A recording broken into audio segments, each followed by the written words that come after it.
Startup Unscripted. The questions you have with the truths you need to hear. Help doctors get into practice the way they want to get into practice. Hashtag truth. That's why we put it out there. What we want to do is we want to bring truth to the startup game. And now your host, Michael Dinsio.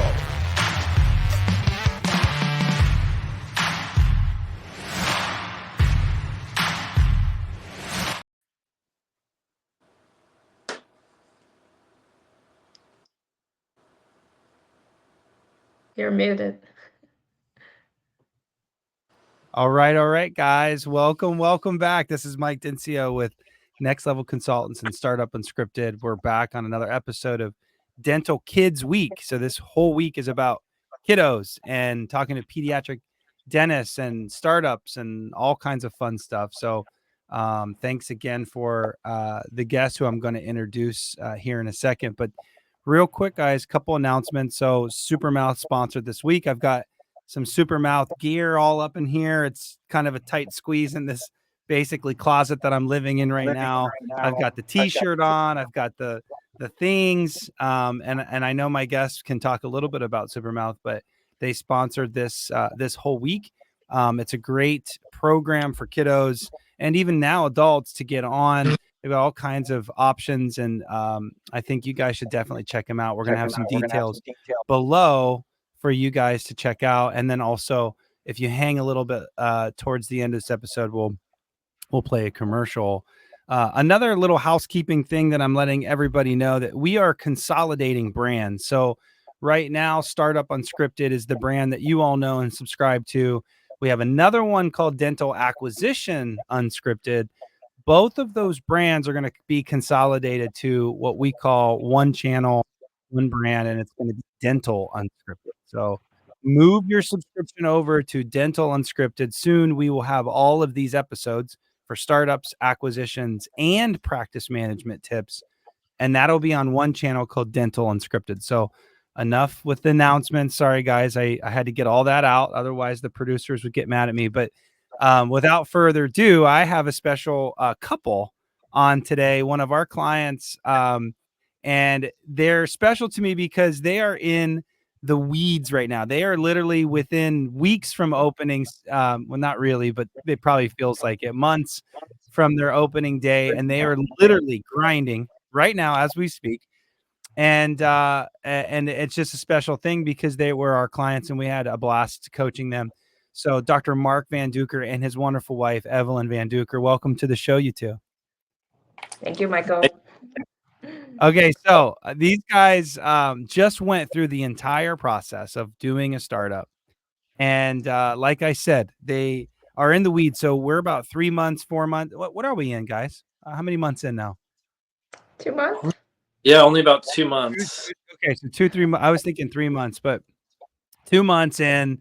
And so they are literally grinding right now to try to find every patient they can on the street. They're probably shaking hands and kissing babies and doing all the things. But before we even get to any of that stuff, I'd like to ask either one of you, and you guys play off of each other, try to figure out who's going to answer what question. But I want to ask the very first question to actually Doctor, why did you want to get into business for yourself? Like what was the driving force behind you doing a startup? Because startups are challenging, acquisitions are challenging too, but startups are challenging. Why did you want to go into business just in general question? Softball here. Start us off.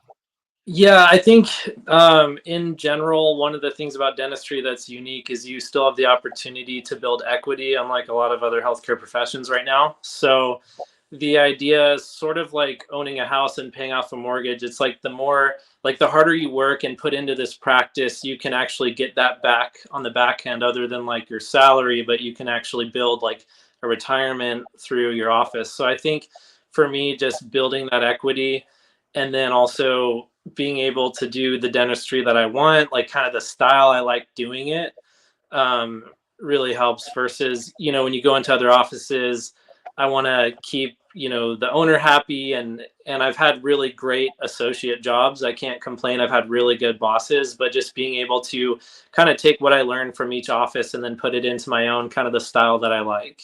I love that. And one thing we didn't get out of the way here was Doc and Evelyn, what your guys' backgrounds are, because I'm about to ask the same question to Evelyn. And what you all don't know in the audience is Evelyn's an accountant, CPA. That's where she comes from. Her whole world is numbers. So this is an awesome pairing, which is exactly why I wanted to interview you guys. You got doctor, husband, and then you've got wife who's all about the numbers. So this is perfect. Evelyn, is it the same answer? Like as his wife, partner, and spouse, like is it the same answer there? Like why for you as his partner in this crazy situation? It's very similar answers, and on top of that, we have a 2 and 4-year-old. I just always admire, like, I don't know if it's the right comparison, but I really love when, like, there's a family raised on a farm, right? You put your kids to work, you always work together, you have the same goal, and I just really love that concept. And because he's a pediatric dentist, and Yeah. I just feel it's the perfect business opportunity so that we can work together and our kids maybe in the future can work with us as well. So that's why, yeah, Well, it's very I good. love that touch, Evelyn, because you're absolutely right. Like what we don't talk a lot about on the show is kind of like that legacy you're passing on to your little ones. I have little ones, you guys have little ones. I think that's also why we connected. But them seeing you start a business and seeing that hard work that I mean, they probably don't really realize it right now, but they will someday. And so I think that is totally cool. Family owned business, kiddos watching you guys do it. So that's definitely something to be admired and appreciated. I totally feel that. Let's take a back step real quick. Doc, where did you go to school? Where did you get your specialty? Like, give me a little bit about your journey, how many years you associated. Just tell me a little bit about the journey that led up to you getting in ownership. Yeah, so I did dental school in Seattle, so University of Washington. Kind of grew up in Washington State, Gig Harbor area. And then did my residency. I wanted to travel. So obviously Evelyn and I were married at the time, and she and I were both ready for kind of a switch, like switching it up. So when we were applying for residencies, we ended up going to the East Coast. So we went to Children's National Hospital in Washington, D.C., which was a really fun place. I feel like we both grew a lot, like on a personal level, just totally going to a brand new area, like far away from family and friends. So did that residency for 2 years. You and came then back together, not separated. So that's yeah, it. no, yeah, it was intense, like just uprooting ourselves. There's a lot of stress there moving across the country with our son who was like 9 months old at the time. But Oh man. it was crazy. So we did that, and then And we going to started. school. Broke, baby, together. How many years were you married at that point, or just together? We've been together like 5. We were together from the beginning of dental school. So like Okay. we were together for dental school, so like 4 or 5 years. Okay.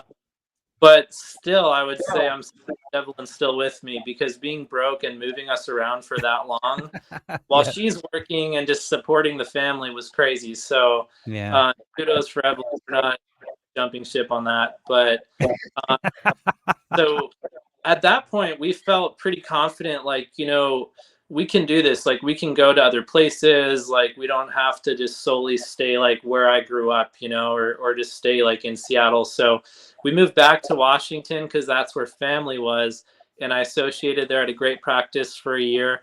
And then we felt like we were ready to try something new. And I mean, Evelyn, you can share what ended up happening. Mark, that's perfect. So yeah. So you graduated from UW dental school. You went over to Washington, not Washington State, but Washington D.C. Did your pedo training there, and then moved back. Correct? And then associated for how many years? I didn't catch that part. So I associated for 1 year. 1 year. And then, well, it's kind of crazy, but we all got COVID. and we're like, let's go travel now that we've all had COVID and we're not afraid of flights, because this was back when COVID was a big deal. So we flew to visit friends in Arizona, and Evelyn's like, I want to live here. Like, she liked the sun. yeah. So we kind of, that's when I took a new associate job in Arizona, and we started getting serious about the startup. Yeah, no, that's perfect. And Evelyn, give me your background and kind of your plug in. I'd love to hear about how you guys met. There's always these stories of husband and wives doing these startups, and going through dental school and the hardship you all went through. I think that's real. I think that's who's literally listening to this show, is folks that are literally in those trenches that you were in 5 years ago. I'm being dead serious. And I'm curious to hear Evelyn's. He's 150%. Like, it's all on your shoulders while you get that you got them through this. And so totally kudos to you. So Evelyn, what's your story on this? So Mark and I met in college, and side story of that, I grew up hating dentists because I had a horrible experience with Was dentists. it all dentists in general, or just Mark In general. So I never imagined marry one in healthcare or dentistry, but we met in college. And after we got married, he started to got serious in dentistry. So I was at accounting school at the time. So knowing that there's so many uncertainties ahead, but I like to work. I always imagined that I'll always work. So I just went to a Big Four accounting firm because they have office everywhere. So I can transition to whichever office if I need to. So that's how, when he started at UW, then I worked at Seattle at a big accounting firm. So we moved around. I kept the same job as we moved. And then later on, I just joined another big technology firm, but I work remotely. So that's how, we can get through the whole journey because, you just need someone who can be more stable with. How would you describe kind of like that grind? Because I think that's a real thing, especially for specialists. Let's just even GPs that maybe go down a GPR program or whatever. But like, how would you guys describe that kind of journey of, while Mark, you're like, I'm gonna double down and go into way more debt, and we're having a baby, and it's all on my wife's back right now, but it's just gonna all work. Like, is it this, like, does someone tell you guys this stuff in school? Like, it's gonna be totally fine and you're gonna have a bunch of money at the end of this? Like, no, seriously, like, what's the message there? Because a lot of you go through this process. Like, what was the hardest part of that whole thing? And I don't know, any bit on that, of folks that are maybe GP right now thinking specialists, and they're married and they're thinking about family planning? Any words of advice from either of you? I'm curious what you have to say, Evelyn, but I would just say one thing from my perspective. My dad is an anesthesiologist, so I think as a kid, just hearing him tell me, like, you know what, Mark, if you go through medical school, because at the time I was pre-med, like before I switched to dental, but he was like, it's going to be a long grind. Like, I had friends in their 20s who were buying boats and buying houses, and I was still in school. And it wasn't until my mid to late 30s that, like, I finally started to have an income, but my income was higher than my friends who got out earlier than me. So it's just this expectation that, like, the income will eventually be there, but you're going to be broke for a bit of time first. Yeah. Evelyn, finding someone who's willing to do that journey with you is huge. Like, Evelyn's been, by my side. I think it's not always easy, but yeah, I'm curious what you're like, why you were willing to do it. Yeah. I mean, it's legit. I mean, of course, when you fall in love with someone, you fall in love with them and you just follow them. And it's not like you're falling in love with a bum that's not pursuing a career. So that's a little bit easier. But from your perspective, like, what was the hardest part of that? And any words of wisdom on how to get through that? Because that's what this podcast is all about. We don't talk about any of this stuff. We talk about construction and IT and all the stuff, but this is real stuff right now. So, like, what any words of advice for those couples, dentists, whatever that are getting ready to go through that process? Yeah, I think that there are basically two things that help me through it. One is having friends who are similar. Because if you talk to, I have a lot of friends who were in the healthcare, like who are older than me, who went through the journey or like in the process, like together. So like from what I've heard, it's tough to start.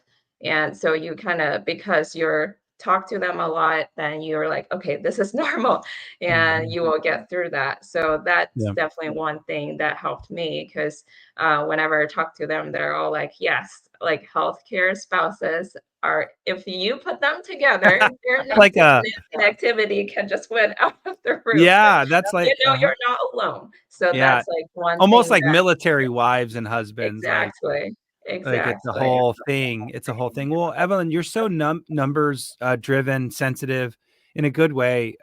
We always her and I joked, didn't we, Mark, about how much she loved the numbers, how much I love the numbers, and that was our thing. And then Mark, you had this clinical thing that you wanted to talk to Paula about, and so it was a great dynamic between you two, just in general. And it's great having a partner, not only in life like you two have, but also a partner in the business, because so much of all the steps that you guys just went through was a team effort, back to kind of being broke all the time. Well, Mark was able to continue to work his butt off as an associate while you were building this thing, and Evelyn really picked up a lot of the heavy lifting while he was clinical, right?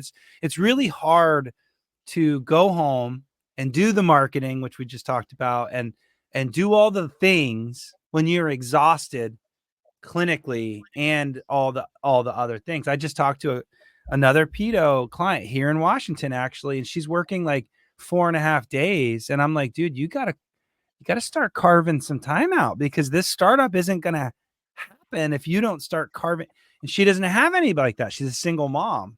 So like again, kudos for Evelyn to be a part of that. But um you guys are a great team. But Evelyn, from an accounting numbers brain, knowing that like any tips there on how to save or manage this money, because I'm imagining that, Mark, you were able to get college loans like no problem. How did you guys make it financially work? I guess you working full time, Evelyn, is a big thing, but like any financial advice on that front? I mean, I'm in uncharted territory right now. I have no coaching to offer. You guys offer the coaching to these guys that listening. Yeah, well, first, I think expect that you will be broke for a year or two. And second thing, I think it's an expectation. I think the best advice that we were offered is to start this early because it's really hard. What we figure is it's really hard to change your lifestyle, right? Once you have the money, the lifestyle, and then you have to dial back, it's a huge, huge risk. Oh, But that's for true. us, it's like, oh, like we're just going back to dental school. You're taking a loan and I'm working my job. So Yeah. it's nothing different. Like yes, we had 1 year where he had a good income and I had two, and it was really nice. And to dial back did make me anxious for a while. So Mm, I would say like save up. Like things helped me is save up for a whole year. Like mhm, you have the expenses covered for a whole year. That gives you time so that you mhm, don't have to focus on, oh, like we just don't have income or lose half of the income for a whole mhm, year. So mhm. that helps me. Well Like said. I mean, I'm just gonna say it right now. I get clients that don't have a savings account and they're doing this, and they can get a loan. And that's the thing that I always say is like just because the lenders are saying they can give you money doesn't necessarily mean it's a good idea either, right? Like I used when I worked for the bank, I used to say, Look, just because I can go and finance a Ferrari doesn't mean that I should go get a Ferrari. That doesn't make sense right now for me. I could definitely qualify for one." So to that point, that advice that you just gave is huge, because you guys are going into a startup. And Mark, you're working part-time still to this day, 3 months in. Evelyn, did you end up quitting your job officially? I'm No. still keeping it. Okay. I know that was kind of that was thrown around a little bit. We were talking about how you guys are doing that, but I think that's smart. You just kind of keep the income in and fit the startup into your lifestyle until the thing breaks even and starts making you money. But having that nest egg, that egg to rely on just in case is huge, huge, huge, huge. So I also totally can appreciate what you just said, Evelyn, where it's not even the nest egg, because the nest egg's great for sure, but it's also keeping those monthly bills way down. And the lifestyle is easily like when you graduated, Mark, I'm imagining you like, oh, I'm a pediatric dentist. Like instead of doing, oh, let's just double down and do a startup and be broke again, you were probably thinking, well, I want my boat too now, right? Yeah, So it that's did. Yeah. I mean, was that legit in your household, legit a thing where you were like, do we really want to be broke again? Like, let's go get a house. And Evelyn, you had just taken quote unquote him through college. And finally, you guys can start making some money and having fun and going to travel and do all the things. And then you're like, yeah, let's go do a startup and be broke again. Like walk me through that conversation. How did Yeah, that? a Yeah. perfect example when we moved to Arizona, we're looking at houses, right? Because like it just Yes. makes sense to buy a house in Arizona. Perfect. But Mark was like, "Oh, I want to buy like a big house because now I can't afford it." And we Mhm. went through like the loan officers. Yes, they're like, "Oh yeah, based on your last year income, you can afford like a Just million house. It's fine." yeah. But that's maxing out every single dime we have, and we know we have this startup coming up. So Yeah. we had a hardcore conversation at home I love it. to like buy a small home, a I love small it. yard. So that, but now, Mark, you can talk from your perspective. Like now you're happy with like our monthly payments, right? Love that. Yeah, Mark. What I mean, trust me that someone that is well educated, has paid their dues, all the things you want to finally start producing and giving a lifestyle to your family, like all those desires. I have an MBA, but I didn't go through that. That's raw right there. Like I was able to work and get my MBA at the same time. I never had to deal with what you guys are dealing with. So, Mark, I mean, did that pay a toll on, like, I don't know, your well. There's your dad and your being a husband and all that? Like, was that a yeah, thing? no, there's definitely like a sense of pride, like you want to be, providing and proud of that, and so yeah, there's definitely that. But I wasn't bothered too much by it, just because I talk to these owners who are 10 years in, 15 years in, and I just see what they make, they do it right, and I really want that. But Yeah. yeah, there is a struggle at first, like, I have that pride in me and like that arrogance where I want a nice home and I want to be like, Hell you know, yeah. a little bit show that off. Um, Yeah. Now when I look at, like, I'm happy in our home and our monthly payments for our car payments, our house payments are low enough where like we don't feel as much like anxiety or stress, Yeah. um, that, and we, like we'll get a nicer home when we can, I but love it. I think gosh, that's so wise. Like I started thinking about this, just me even, and I'm older than you guys, but like I was thinking about this yesterday and I was like, all the little decisions that I made from 20 something to today, which is give or take plus 20 years. Like they all compounded, and the hard decisions in the beginning, like you're talking about right now, compounded for me big time in my 40s, right? But absolutely did I want to have the best golf clubs and buy the boats, and what I'm really fascinating is even now, like, not to get crazy with time stamping this, but even now, like, I'm seeing our younger people, like, even if there was some discipline, with the folks 10 years or whatever behind me, like 30 years younger than me today, like there is zero concept of investing in your future self. There's zero. It's all about experience, and I don't need to make any money and benefits. And what you guys are doing is you're investing in yourselves for your 40, 40 and 50 future self. And it's going to be a lot bigger, right? Because you did double down. But it's so easy to stop doubling down and just love life, right? It'd be so easy to do that. But anyways, I just love this conversation.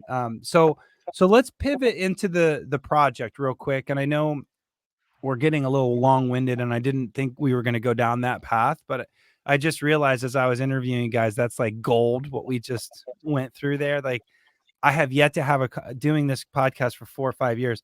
I've yet to have that conversation. And I think I'm on the call with people all day long with guys just like you, and they're talking about this stuff to me before they make the decision. And so, like, this might be one of my most favorite episodes right now, because this is real stuff. This is really real stuff. All right. So we've got tons of episodes about the project and how to manage all that. So I don't want to get too much into the weeds, but kind of similar, Mark, I had to fight you just a little bit on how big we scaled the practice to the same conversation about let's get a smaller house. Yeah. It's the exact same conversation.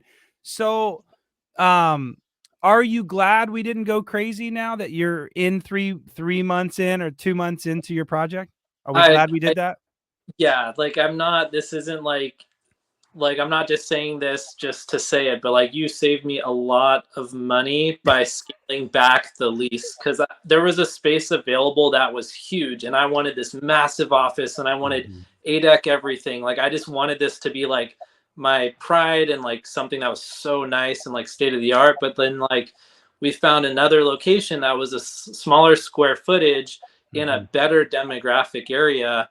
And we did a combination of like, a little bit of ADEC with some other brands as well in there, and didn't build out all the chairs, and like now when I look at the payment and like what I would have spent, and like, the startup growth, when you think about it, the first 6 months is just new patients that you're marketing to. So that first 6 months, like, it's literally like pretty slow. And so how do you even survive? Like, if you do this massive build and you're like, okay, now I'm set. Like, I never have to move again and everything's done. But then it's like, you're going to pay those bills when you're brand new. So I feel like really like again, it was the pride thing. I wanted the huge office, but I'm so happy that you and Evelyn like kind of double teamed me. We're just like, do not do this. It was a double team, Evelyn. It was a double team. I couldn't have did that without you. That's right. Do not do this. And then she like was like, all right, I need to get Mike involved. And then Mike, you're like, not do this. I'm like, okay, I guess Mike said it, so I won't do it. Yeah, was I the tiebreaker? Was I always the tiebreaker? If it's only me, he wouldn't trust me. But if you say it, Evan, has nothing to do with you. It's a husband wife thing. Yeah. No, like, I think that's really appropriate conversation, because there's a lot of podcasts out there right now, and I won't name any podcasts or names or call anybody out, but there is a lot of discussion about go big or go home. And it's dangerous. And as you know now, where you're at, it's dangerous. Now, you could come back to me in a year from now and say, damn you, Mike, we should have did bigger. But you can't forget the moment that you're in right now, because is it first world problems or third world problems to have too many patients and too busy, right? 100%. That's what it came down to, is like, everyone who's established will say go bigger when you're starting out, but it's like, how am I going to pay the bills? Like, the demographics worse in that area. I see even with better demographics here, it's a grind to bring patients in. So yeah, like, it's nice to have the huge space, but for those first like 2 years, how are you going to pay that really high rent? And like, the invoices on I know you've had other podcasts on this, so we don't have to go too far into this, but like the invoices on like contractors and equipment, like they just like, you keep think coming. They just keep coming. Yeah. So like, when's it going to stop? Right. When's it going to stop? It's so true. And again, having that cash that you guys saved is going to help. managing through those TI allowances, which we talked about offline, and just all of it, but just keeping everything low. And yes, someday I hope you call me and say, Mike, damn you, we should have did bigger. I hope that's the case, because at that point, then you can do the second office and then you can go big on that, but you at least have cash flow. You have a base to feed off of and to live off of. And yeah, no, really good advice. I'm glad they're hearing it from you, not me. I try to say it a lot. Evelyn, as a partner spouse that was very involved with the project, and I'm going to use the word, sorry, Mark, dealing with a clinical dentist trying to do this. What were some of those conservative topics, like scaling too big, that you really had to like duke it out, and you're glad that you kind of won those battles? And then maybe the vice versa. Did he challenge you on some stuff that you're glad that he won? Like, was there, I think that's a really good conversation, because clinicians and dentists, it's their time, their due, their dream practice, and they don't have an Evelyn, quote unquote, to level it out. And so I think this is kind of cool. So anything to add to that, all of that, Evelyn?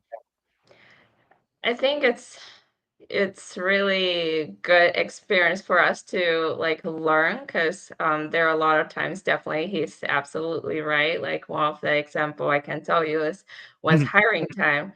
I had a good read on one of the applicant, but Mark did not. And he chose to not say anything to keep me happy, because I was pretty like into, but it's because it's a dental assistant, but I'm not like, I don't have the clinical background to know what works, what doesn't. Right. Like, to me, it's just based on like whatever I assumed it is to be. So like, we actually had to let her go like 2 weeks in, because it's just not a good fit. So like, from then, like, we talked together. If you don't have a good read, tell me. Like, we need to talk through it. Love it. Not just like I'm making the decision. Because before, it's like, oh, it's like operations is on me, right? Hiring is Yep. kind of part of HR.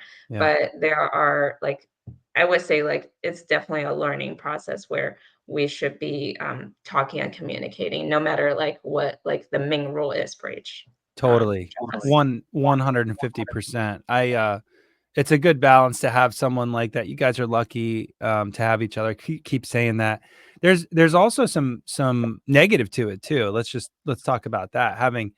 Having spouses work for you, it can drain the team, it can drain your marriage, right? And so, how you guys finding that balance? This episode's so good. I should be wrapping it up, and you guys probably got to go. I promise I'll wrap it up. But any advice on how to make that work? Partners, business and personal, making a business work and all that, the dynamics. Any comments there? I'll go. Like, I don't know what you have to say about Evelyn. I'll just go first here, but I think that Evelyn and I's like background and skill sets are different, and we're both very opinionated people about what we're good at, and so it's nice that they're in different things. It might be challenging. Trust me, there's like, I would say the majority of couples that do startups together, I would say, or I can't speak for the majority, Mike, you could, but like the ones from my class, I do see some of them are like two dentists, so I'm sure it works. I'm just saying from our perspective, our arguments are a little bit less because we're kind of like specializing in different things within the business. Yes, we still have to communicate, but I think like if we were both arguing on like clinical stuff, that might be a little more challenging.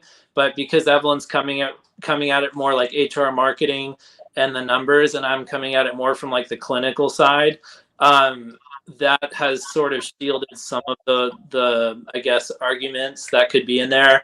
But that's kind of my opinion. Well, is just we're opinion about different.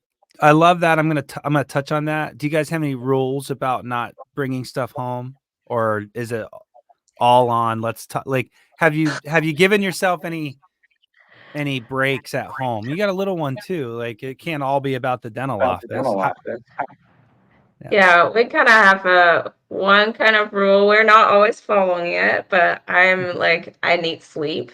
But when somebody throw me a question, it just, my head spins. So the rule I give Mark is don't start to talk about important things after 10 p.m. because then I can't Mm, sleep. Yeah, and mm, like it will start to be a heated conversation because I want to go to bed. And mhm. yeah, he wants to talk. So Yeah. that's one rule. Yeah, that's a great role. That's a great role.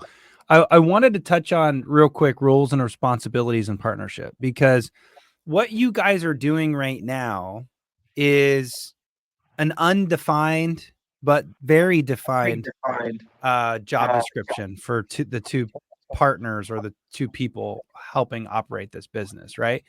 And it's really easy to say, okay, well, Evelyn's got all this stuff on this brain, and Mark, you've got all this stuff on this brain. If you didn't have Evelyn, you would still need to do the same thing within your business, and you're figuring that out with your team members as well. But like, even with Paula and I as a partner group, I know what my job is and what her job is.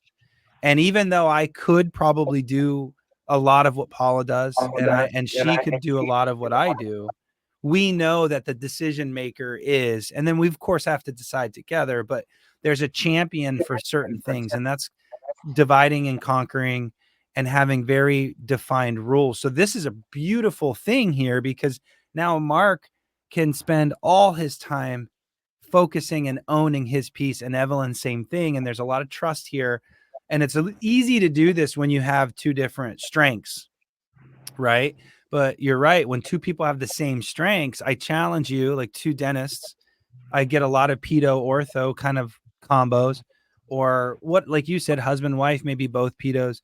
Like, you probably have the same quote unquote brain, but you still need to have the roles and responsibilities and job duties. So you guys have it naturally set up. And I applaud you on that. That seems like it's working really well. All right, as we kind of lay into this last 5 minutes here and wrap things up, give me one thing that surprised you about the project. And there's Stefani piping in. I love it. You guys know Stefani. She helps and helped you guys through the She's process. great. This is live, by the way, so she's piping in. I love it. So if there's one thing that you would say that you were surprised about, and then one thing that you would have done differently, I'll give Evelyn the one to do differently. What could you have done differently, Mark? One thing that surprised you in a good way, putting you on the spot. So whoever wants to go first, go for it. Evelyn, Evelyn, what's one thing that you would have done differently? I think we discussed it before we even started. What was that? Yeah, the biggest thing for me is to start your like community marketing. What I mean by that is, as a pedo office, especially, your referral comes from pediatrician, from GPs, and as especially because we're new to the area, we were like we don't have people already, right, will come to our door. It's purely on like how to maximize the branding awareness. So one thing I would have done differently is to start that early before we open our doors. Before we open, we were just solely focused on getting the clinic set up, getting websites set up, like everything logically, or yeah, just those things. But once we open the door, it's like, okay, now what? Yeah. When's the patient's going to come in? So Yeah. I know there are other marketings we can do, but like for the part that you talk to the pediatricians in the area, you talk to the schools, daycares in the area, that part can start early. Like Yes. people, you can start to know people, and they can start, okay, there's a like new pedo in the area. So I would definitely 100% do that, so that you don't struggle like the very, very beginning. Yeah. Like, because Well, for our second, yeah. struggle's an aggressive word, but I know what you mean, that you're never going to be as busy as you want to be day one, right? Ever. Right. But to flip that, you're right. Like, to be busier, you have to put in more work. And I love that tip, because, and you guys probably remember me saying this, and I feel like I say it almost daily. And it's like, okay, guys, we're through the project. And there's a lot more things to do, hire and set up systems and credential and pick your fee schedules and start up the membership plan and make sure the contractor's showing up and all the things. But the one thing that's the most important above all that is trying to find some patience in between the time now to open. And imagine you don't even have an Evelyn, it's just Mark clinical, like the single mom that hired me. I mean, she's where I'm struggling to get her to find two things because she's so busy, right? It's just because she's busy. And Evelyn, you're 150% right. Even if all the systems weren't ready to go, your HR manual wasn't dialed, your billing wasn't set up, all the things that you got to get done. Okay. If none of that was ready, but you had a 50 patients day one, what would be better? It would definitely be stressful day one because you have no systems, but at least you have some patients to pay the bills, right? And so there's always that balance, especially with dentists, because they're so checklists, they're so type A, drive systems. And that's what they're really excited about because they're leaving the associate position because they hate all the systems that they're dealing with and they want to create their own. And this is their baby, but everybody forgets about the marketing. Awesome tip. Mark, anything that surprised you about the process, or maybe even just add to it and then we'll shut this baby down. I mean, Evelyn, you really that was a big one, just community marketing. So getting like our name out, brand awareness. I'd say what's surprising me in a positive way, I would say two things that I can think of just off the top of my head here. One is the brand awareness. So like, at first it's like hard to bring people. And then as more you're these different marketings, and then people come in and they're like, well, you gave a goodie bag to my son at school that he came home with. And then I drove past your sign and then I saw you on Instagram. And so I decided to call. It's like, you realize how many touch points are involved, but as you start to build that awareness, like you see like, okay, last week, only a couple of people called. And then this week, every day of the week, like 2 people called, so like you see that growth, which is really nice. And then, the team. So like just finding a good team, I'm really happy with who we have. And so it's really cool, like being in that kind of more like in I guess like a boss role for the first time, but just having like a loyal, hardworking team that is invested in this. Yeah.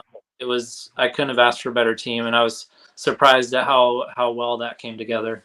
I love that. That's awesome. I have to throw this in because Abby, my one of the next level gals that work for us, chimed in with a question, and I just have to because it's a great question. Going to put it up on. It was brought in from YouTube, and that's her question. I think it's a great question for you, Mark, or even Evelyn, whoever wants to take this. The question came in again. These are live. What kind of feedback have you received from your first patients, and how has that influenced your approach to your now new patient care that you're creating within your practice? Great question. And then we'll close it down with that one. Mark, Evelyn, anybody? Yeah. Evelyn, I think you take a lot of pride in this because you approach our clinic from a mom's perspective, not from a dentist perspective. So you could answer that. Oh, it's Put a lot of spot. I can answer it, but I know Evelyn is proud of these, like the patient experience. That's like a big thing she harps on. I'll say one that's positive and one is negative in some way. We just went through this for one of the mom that she has a special need daughter, and she moved to Arizona just because of her daughter can have more resources. So she loved her experience here. She loved how caring we are. And she just we're trying to refer her to somewhere else to get her daughter into hospital earlier. And she's like, can we come back? Can we come back to you after we do that? Yeah. And it just shows, it's very, very rewarding, showing that, okay, this is, because my perspective is treat the patient as how I want to be treated because I'm a mom. So it's really helpful to know that, okay, this is what they want too, not just like, oh, this is some Evelyn nitpicky thing. So that's why I love it. It's like, Mark is like, oh, you're spending a lot of time. Like, it's not the time, it's care. So I love it. Yeah, the second piece is kind of negative. Like we had our first GA day, right? Like we were under the assumption of like, oh, parents are allowed to be back like at the beginning before kids put sleep, until the night before we were told that. And we start to call patients and they're very, very mad about it. So like we had to go through a lot to get the first day like eased out. So I think for us, the biggest lesson is like, for us, we need to clarify on every single detail before Love we it. communicate Love that. it. Great. Guys, nailed that.